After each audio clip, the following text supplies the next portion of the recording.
నరము దగ్గు జలుబు బాధపడుతున్నారు తండ్రి. మీ చల్లని హస్తాన్ని వారికి అందించండి. ఎదురురాని పక్షాన ప్రార్థన చేస్తున్నాం. వారి మీరు తండ్రిగా ప్రభుగా కాపరిగా మనం చేస్తున్నాం. ఎవరు ప్రార్థన చేస్తున్నాం ఆయన.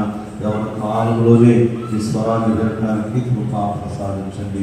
ఎవరి కాలంలోనే రక్షణ అనుభవంలో రావడానికి కృప దయచేయండి ఆయన. వృద్ధుల కొరకు ప్రార్థన చేస్తున్నాను తండ్రి. వృద్ధాప్యంలో మీరే అన్నారు, కొద్ది వచ్చి వరకు ఎత్తుకుంటానన్నారు, చంకరెత్తుకుంటానన్నారు. వృద్ధాప్యంలో ఉన్న తల్లిని తండ్రిని దీవించండి. వారికి కావాల్సిన నెమ్మది దయచేయండి, ఆనందం దయచేయండి, కఠిన నిద్ర దయచేయండి. మనం చూస్తున్నాం ఏ సంవత్సరం ఆ సంవత్సరం నుంచి అందరినీ విడుదల దయచేయండి. మీరు ఎక్కడుంటే మీరు మా మధ్యలో ఉంటే మాకు సంతోషం. మీరు మా మధ్యలో ఉంటే మాకు సమాధానం. మీరు మా మధ్యలో ఉంటే ఈ సన్నిధే మాకు ఉండదు కనుక మా ప్రభావ ఈ లోకం అనే అరణ్యంలో ప్రయాణిస్తుండగా మా తండ్రి మాలో నుంచి భూములాగా సాక్ష్యము పరిశుద్ధత బయటకు రావడానికి